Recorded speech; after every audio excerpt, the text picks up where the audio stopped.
Angela Rye.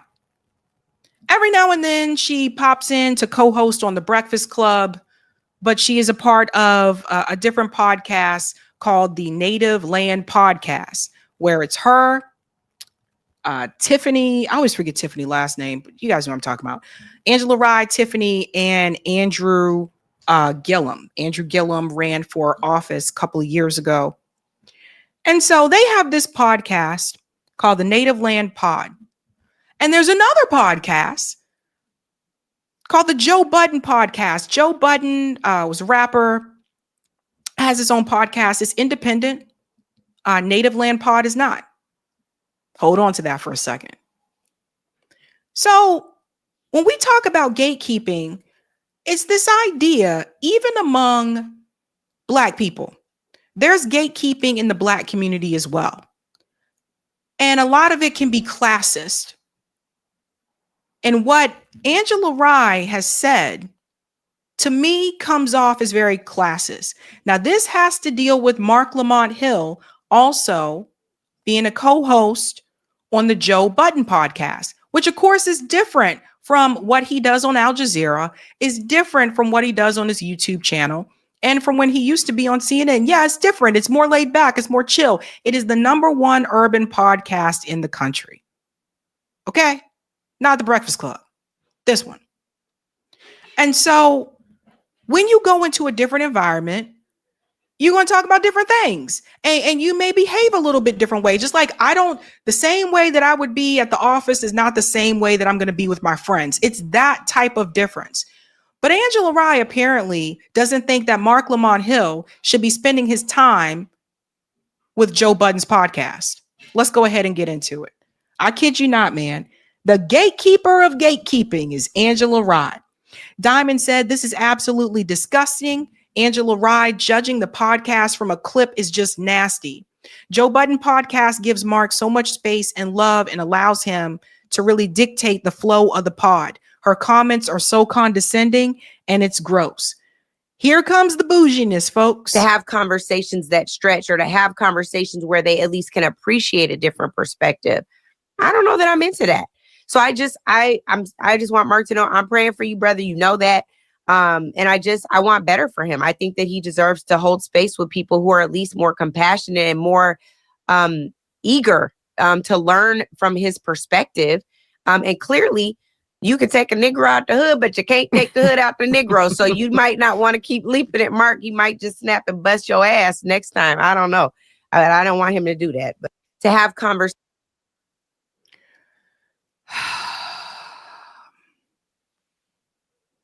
Let's talk about this compassion that she mentioned here.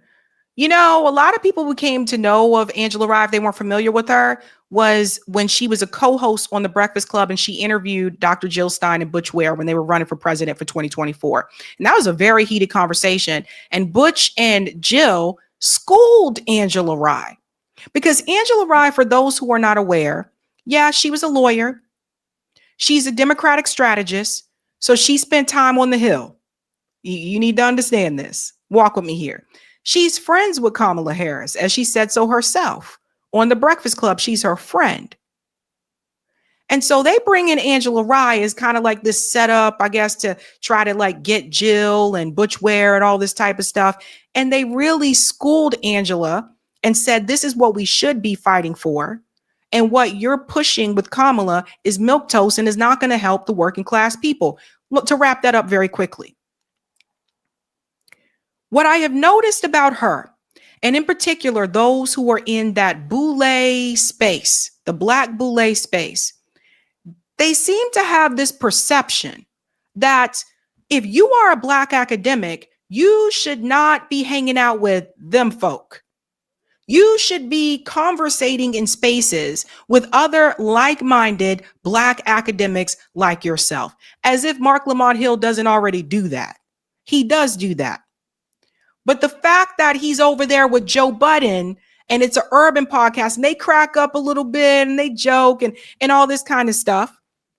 She also seemed to have a problem with one of the comments that was made about when Mark was talking about he's lost friends in Gaza. And then, you know, Joe Budden was like, oh, that again, that type of thing, and went on to a different topic. And she seemed to have a problem with that. Angela Rye seemed to have a problem with that, which is hilarious to me because you didn't seem to have a problem with it when Jill and Butch were on the Breakfast Club and they were talking to you about the Palestinian people and they were telling you how all those kids and stuff were being killed and dying. You didn't have a problem with it then. You folded your arms and said, but my friend Kamala. So you can't just have compassion for people when it suits you to do so politically, Angela. When we talk about gatekeepers, I'm talking about people like her too.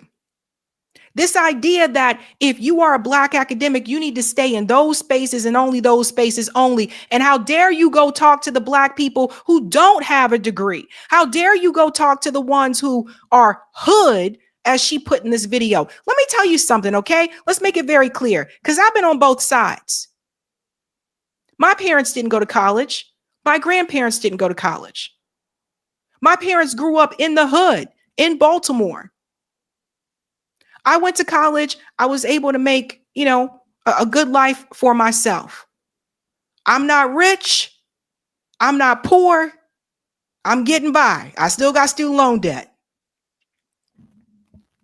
But this idea of that we should only be amongst our certain class in the Black community is part of the reason why we have these fractions and we don't get further than we could because of the things that Angela Rye is saying.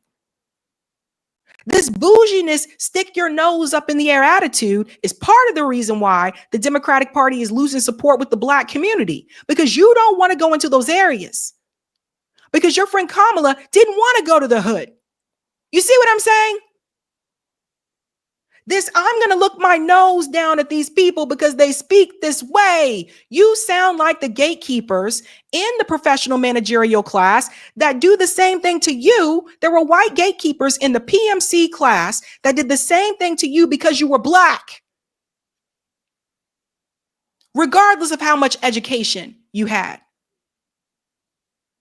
So the Black boule is a problem. And I've been calling this out for quite some time because I have been on both sides. I know what it's like to go to an inner city school. I also know what it's like to go to school overseas. And everybody, unlike you, Angela, can't go to college and become a lawyer.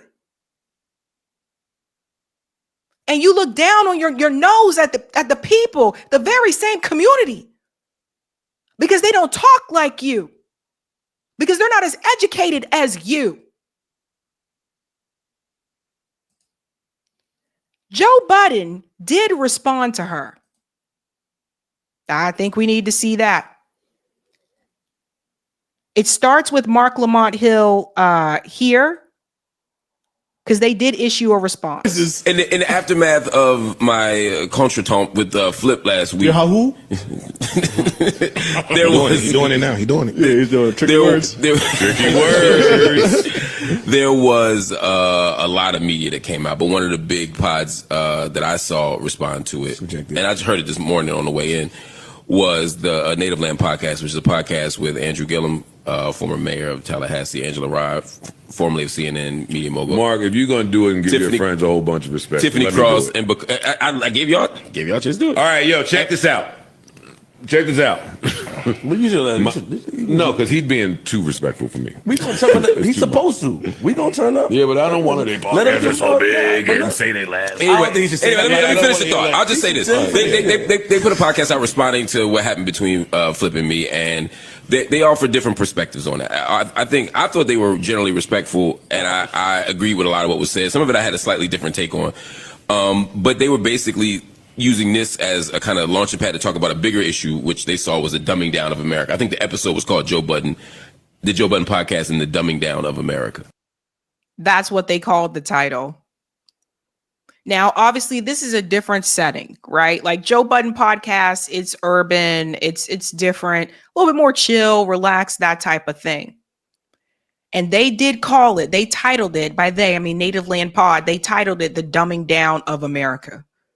They went there. Shit. And they were saying that the exchange between me and Flip is evidence of that. Now, as I said earlier in the show, I don't agree with that part of it. It's just not in his head, so I think he does. Yeah. Well, that's where problem number one arises for me, and then I'll toss it back to Mark. You title it that, and then admittedly say, I don't look at that because that's not my ministry. See, and that's why I appreciate what Andrew had to say, because he said, one, I'm not familiar with this podcast. I don't watch the clips from this podcast. I assume this is not their frequency every week. He did. Thank you, Andrew. That's the difference, right? So she took that one clip that was on social media and they decided to make it a big thing about it. But Andrew Gillum, who's also part of Native Land Podcast, was like, I don't watch it. I don't watch the Joe Budden podcast, so I don't really know, right? So that is Joe Budden sitting here. Every time I see him, I think about that song. Let me just make this statement loud and clear. Jersey's here, right? So if you don't watch those things, just say you don't watch those things. But I felt like, again, that was that elitism coming from Angela Rye, which she has done this before. Let's continue. Thank you, Andrew. That's why you need niggas with brains around. Thank you. That indeed is not our frequency every week. He went on to say, I also trust Mark and his ability to gauge where he should and shouldn't be, who he should connect with and who he shouldn't, to kind of filter out where he's safe at. So I took offense to the sentiment. I took offense to a few sentiments, but one is that I don't love Mark down. I take offense to that. I don't know how much I want to go into love Mark down. Fuck Mark. No, it's just Do you think? it's a bunch of things. I think that the young lady Tiffany. So it's 4 people on the panel. Mm-hmm. Tiffany Cross. That's her last name. I always forget her name. 2 gentlemen. 2 women. Angela Rye, young lady Tiffany, Bakari, and the old mayor Andrew Gillum. Who's your age? So Former mayor. If we were a little more, he ran for governor. Yes. Okay. But he, so who I think is dope too, by the way. So a lot of times in these political spaces, a lot of times in the spaces that are quote unquote intellectual, we often look at demographics and we look and pick and choose when we want to play victim and we want to play aggressor. So when the rich white people are doing certain things to us, we cry wolf. I mean, we don't cry wolf, we cry foul. And then we'll take the same exact thing and now shun other people that are less than we are or that we deem less than we are. So when we're in a political space and we see all these rich white people making all these moves and doing all these shit and saying, fuck the masses, I don't care what they think.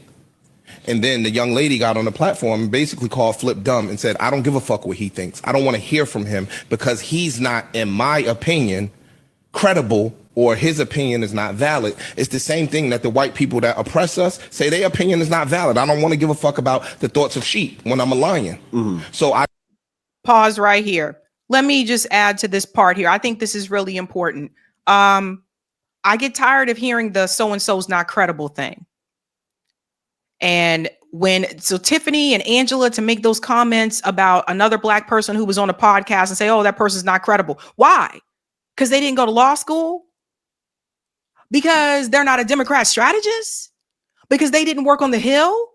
So because they didn't do those things, they're not credible? Because they're not a part of the Black Boule? Because they didn't go to HBCU? So because they didn't tap dance for Hillary Clinton? Like Roland Martin, so because they don't do those things, they're not credible to you? This whole idea that someone has to be this expert of sorts in order to have a mic in front of them, I don't buy it. I don't believe it. Whether you're an expert or something, not people have experiences, people have opinions. And I think people should be able to express that. But when you have a Black podcast basically looking down on another one, which I think part of this is jealousy, because this is the #1 urban podcast, is the Joe Budden podcast. The Native Land don't get these numbers. They bring in Bakari Sellers on, I think, to help them. So I think there's some jealousy there. But you're looking down on them, and they already have people bigger than them looking down on them, and you have people looking down on you. So to me, this makes no damn sense. Instead of trying to have some type of unity, let me see how I can tear them down. Oh, quickest way. I'm more educated than them. They don't know what they're talking about. They're not credible. Tiffany Cross spent all those years on MSNBC. And they got rid of her. The moment they ain't want you, they got rid of you. But you were reading a teleprompter. So people can look at you and say, well, you're not credible. You were just reading a script. This is the gatekeeping that I'm talking about. And it does exist in media, also outside of media. But this idea that because of your title, you need to stay in said space and you do not need to congregate with those people over there. That's the bouginess from the Black Boule. And I've had a problem with it for a long time. And more people need to call it out. I don't like it. Let's continue on a little bit more here. I think that that's a hypocrisy in that. You understand what I'm saying? I do. Also, that's what happened with Flip and Mark is contextual. And if you don't watch the pod, which none of them admittedly do, you don't even understand the argument that was taking place. And this is where my problem comes in the so-called intellectual community and thought process. Not watching or citing your sources is a huge red flag. You can't just spitball some shit and then claim you're an intellectual, or go off a 30-second clip and claim you're an intellectual. Like, if you don't watch the podcast and admit that you don't watch the podcast and admit that you only see it in clip, and I didn't watch their podcast, so I can't speak on that. But if that is indeed the case, that'd be ironic. I know, right? Which why I won't have a ton to say in here, but I do have a problem with someone not watching the podcast and having a deep opinion about the podcast. You don't even know what the argument. You don't know what the argument is about, where the argument came from. You don't know anything. Well, that's part of where my acceptance of her non-invitation becomes relevant, right? Like Angela Rye, I can assure you, like, I've got over 25 years in this business. I can assure you, if you and I are in the same place, it's a mistake on my part. Like, I'm all for people saying who's invited and uninvited places, so I ain't mad at it. But we would never be in the same space. I disagree with that, and I took offense to that.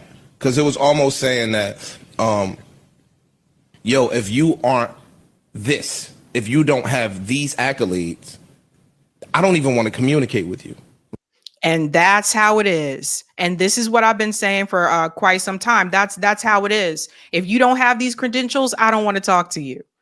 If you don't have, and even then, if you do have those credentials, but you're not saying what is suitable for, like, the Democratic Party, for example, they don't want to deal with you. Oh, no, let's not talk to that person. Angela Rye goes into spaces enough where she was able to say that Kamala Harris is her friend. So that tells you who she hanging out with. She goes into spaces enough where she can hang out with members of the Congressional Black Caucus. She's in those bubbles. And it's almost this mentality that once you're in those bubbles, you're not supposed to talk to people outside of those bubbles, which I vehemently disagree. I think you need to talk to everybody. I don't think it should just be, I'm only going to talk to people that are on my level. That type of attitude and that type of mentality is honestly one of the things that continue, I think, to hold us back. You will see some of the comments to Angela. AJ said, Angela Rye's comments are anti-Black and classist. She was perfectly fine with Mark working for a predominantly white-owned org who fired him for advocating for Palestinians. Come back home to what exactly? White supremacy ? Here's a bit here that Joe Budden says. He goes off a little bit more. You quote-unquote intellectuals seem to be pulling a lot from places that, again, like it said, you admittedly know very little about. It just comes off a way. Yeah, it comes off a way. It's like if you put, especially when you pretending especially when you pretending to do all of this super Black kumbaya shit. I got a problem with that too. I got a problem with the people that masquerade as kumbaya, super Black, all for the people, and will be the first one to tell you how we're different. I come on here every week and say we're less different than we are alike. We just got different ideologies. But I'm not going to keep listening to people who in 25 years, I've never said the name Angela Rye. I don't give a fuck about nothing y'all talking about over there. I'm saying that respectfully. I don't come on here and say a word about any of that shit. I expect reciprocity. You could have titled that clip totally different. That's true. Yeah. Don't claim to be super pro-black and then take the #1 black urban podcast and put that type of stink on it because you think you got a friend over here. That don't give you a license. They were basically saying they were dumb. The dumbing down of America. They were basically calling Joe Budden and his co-host, they were basically calling them dumb. I don't think it's that. I don't think if Mark was here or not. I think that If Mark was here, they would never have those conversations. No, They having those conversations because their friend is up here. No, they having those conversations because Mark is deemed an academic and an intellectual, which you Well, are. he is, not Which- deemed, No, he no, is. no. I said what you are. So now it's, yo, why is he even there? Like Angela Rye said, yo, Mark, just come home. Angela Rye. I mean, pardon, Angela Rye said, Mark, just come home. That's the But other beef. then you go on to say how diverse Mark is. So I think that that's an insult because you don't put Mark in a box. Mark is home. Mark is a black man sitting in a room with black men that grew up in similar circumstances, albeit we wasn't all in the cult. You can't say We he's all not had home. our own walks of life. Yeah, dog. Like I just disagree with that shit. I look And at it. thank God there was a black-owned, independent media company there to pick up our good brother when he was misunderstood by other outlets. Talk about it. Why is that part not being said by pro-black native land people? I'm getting confused. Yeah, that's a Mark was a free agent. Y'all had a chance to bring him home. and didn't. You didn't.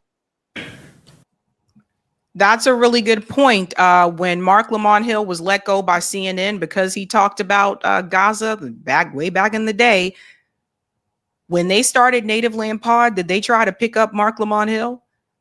Did any of these outlets were trying to pick up Mark Lamont Hill when he lost his job?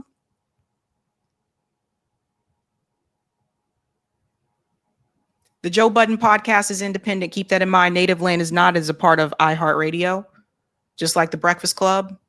It probably span off of the Breakfast Club, actually, now that I think about it, considering she was one of the co-hosts at one point on the Breakfast Club. But that was the worst part, that come on home.